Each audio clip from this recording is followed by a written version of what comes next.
ఏ విధంగా తినుచు త్రాగుచు పెళ్ళాడుచు పెళ్లి గీయబడుచు కొనుచు అమ్ముచు కదండి, ఇల్లు కట్టుకొనుచు ఏ విధంగా మనుషులు ఉంటారో ప్రస్తుత దినాల్లో కూడా అలాగే కనబడుతుంది.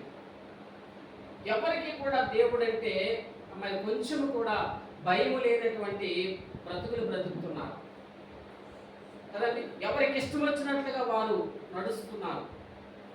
దేవుడు చెప్పినటువంటి మార్గాలను ఎవరు కూడా పాటించట్లేదు.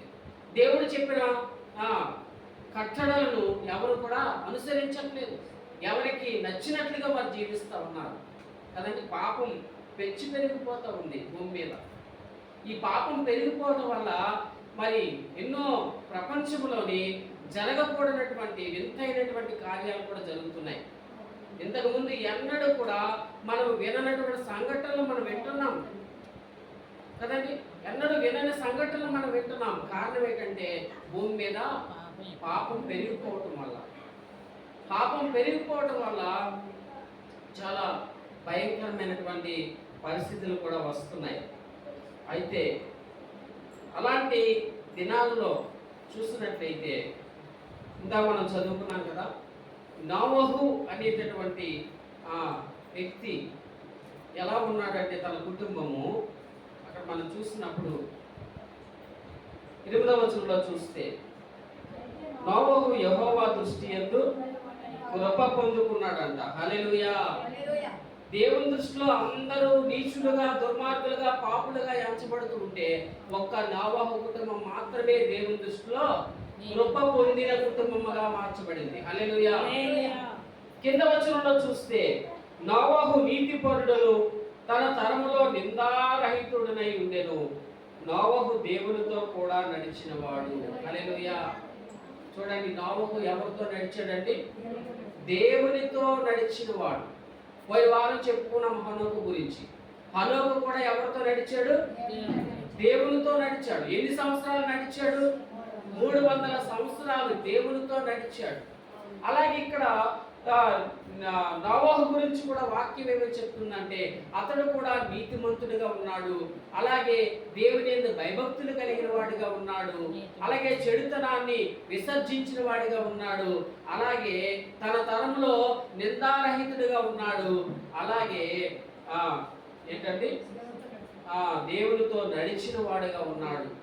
అందుకే ఇన్ని క్వాలిటీస్ ఉన్నాయి కనుక నోవహులో అతని కుటుంబం అంతా కూడా దేవుని కృప చేత రక్షించబడింది. హల్లెలూయా. దేవుని కృపను పొందుకుంది ఆ కుటుంబం. ఎవరైతే దేవుని యందు భయభక్తులుగా ఉంటారో కదండి, దేవుని చెప్పినట్లుగా ఎవరైతే నడుస్తారో వారే దేవుని కృపకు పాత్రులు అవుతారు. అందరి మీదకి కృప రావాలంటే రాదు. దేవుని కృప ఎవరి మీదకి వస్తారు చెప్పండి? ఎవరైతే ఆయనకి ఇష్టలుగా ఉంటారో, ఎవరైతే ఆయన యొక్క అడుగుజాడల్లో నడుస్తారో వారు మాత్రమే దేవుని కృపను పొందుతారు. మరి ఆ తరంలో చూసినట్లయితే కొన్ని మరి వేల లక్షల మంది జనులు ఉండొచ్చు, కానీ అంతమందిలో కూడా ఒక్క నోవహు కుటుంబం మాత్రమే దేవుని దృష్టిలో ఏమైందండి? కృప పొందుకుందండి. హల్లెలూయా. ఎందుకంటే చక్కని మాట అక్కడ నోవహు గురించి ఏమని రాయబడిందంటే, అతడు దేవునితో నడిచినవాడు. హల్లెలూయా. నీతిమంతుడు, తన తరములో నిందారహితుడు, అలాగే దేవునితో కూడా నడిచాడు. హల్లెలూయా. కనుక మనం దేవునితో నడవాలి. దేవునితో నడవాలి అంటే బైబిల్ గ్రంథం కొన్ని వాక్యాలు చెప్తుంది మనకి. ఎలా నడవాలంటే చూడండి, 2వ కొరింథీ పత్రిక 5వ అధ్యాయం 7వ వచనంలో చూస్తే, 2వ కొరింథీ పత్రిక 5వ అధ్యాయము 7వ వచనంలో చూస్తే చూడండి ఏ విధంగా నడవాలో అక్కడ దేవుని వాక్యం చెప్తుంది. చదవండి. 2వ కొరింథీ పత్రిక 5వ అధ్యాయము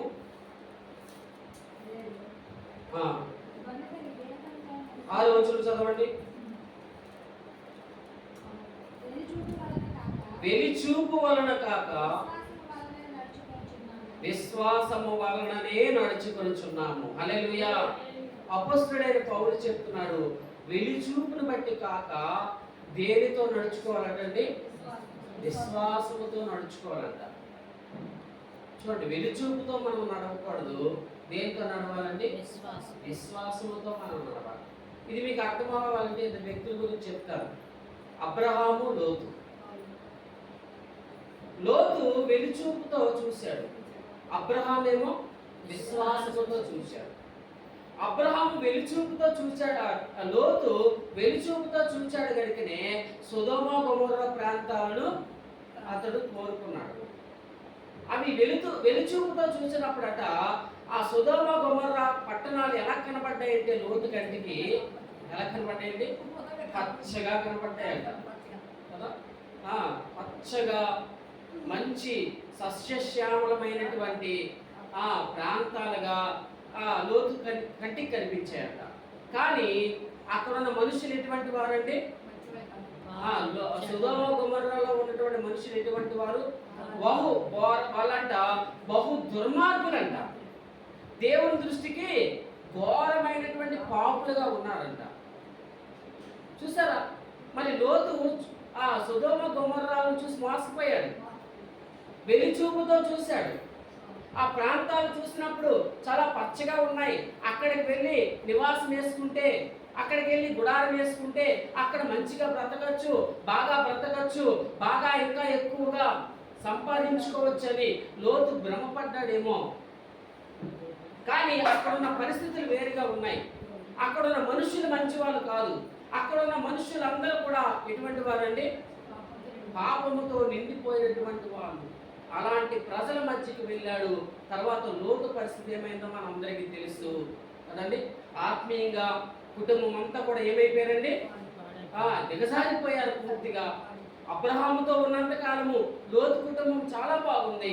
అబ్రహాం నుంచి ఎప్పుడైతే వేరైపోయారో ఇక రోజు రోజుకి కూడా కుటుంబం ఏమైపోయిందండి? ఆత్మీయంగా పతనం అయిపోతూ వచ్చింది, ఆత్మీయంగా దిగజారిపోతూ వచ్చింది. ఎందుకంటే లోతు వెలుచూపుతో చూశాడు, కానీ అబ్రహాం ఎలా చూశాడంటే విశ్వాసముతో చూశాడు. హల్లెలూయా. ఎవరి వైపు చూశాడు అబ్రహాము?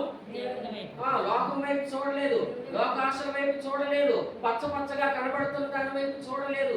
అబ్రహాము ఎవరి వైపు చూశాడంటే తనను నమ్మి తనను పిలిచినటువంటి దేవుని వైపు చూశాడు అబ్రహాము. అయ్యా, నువ్వు నన్ను ఎక్కడికి వెళ్ళమంటావో నేను అక్కడికి వెళ్తాను అన్నాడు. అప్పుడు ప్రభు అన్నాడు, ఇదిగో తూర్పు తట్టు, పడమటి తట్టు, ఉత్తరము తట్టు, దక్షిణము తట్టు నేను వ్యాపింపజేస్తాను అన్నాడు దేవుడు. హల్లెలూయా. చూడండి, లోతు ఒక్క ప్రాంతాన్ని కోరుకున్నాడు, కానీ దేవుడు అబ్రహాముకి ఏమిచ్చాడు చెప్పండి? మొత్తం నలుదిక్కులా కూడా విస్తరించినట్లుగా దేవుడు చేశాడు. హల్లెలూయా. మన చూపుతో మనం చూస్తే, మన కంటి చూపుతో మనం చూస్తే మనము ఏమీ పొందుకోలేమండి, ఏమీ పొందుకోలేము. ఒకవేళ ఏదైనా మనం పొందుకోవాలని ఆశపడినా సరే అది మనకు దూరం అయిపోతూ ఉంటారు. అదే విశ్వాసముతో మనం దేవుని వైపు చూసామనుకోండి, అప్పుడు ఏమవుతుంది? మనకి ఏమి కావాలో అవన్నీ దేవుడు తెచ్చి పెడతారు మన ముందు. హల్లెలూయా. అందుకే మనము ఎలా నడవాలి? వెలుచూపుతో నడవకూడదంట, విశ్వాసముతో నడవాలంట. హల్లెలూయా. ఎలా నడవాలండి? విశ్వాసముతో నడవాలి. మన నడక విశ్వాసముతో మనం అడుగులు ముందుకు వెయ్యాలి.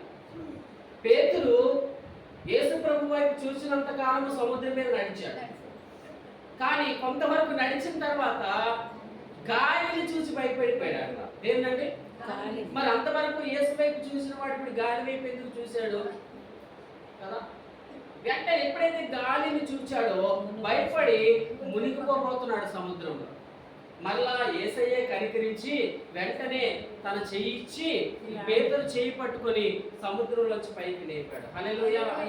అప్పుడు అంటాడు యేసయ్య, పేతురు నువ్వు అవిశ్వాసులు కాక విశ్వాసులై ఉండని చెప్పాడు కదండి.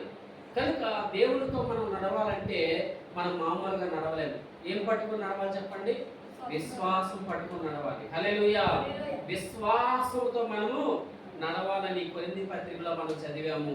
వెలుచూపుతో కాక విశ్వాసంతోనే మేము నడుచుకుంటున్నామని పౌలు గారు సెలవిచ్చారు. తర్వాత ఇంకొక మాట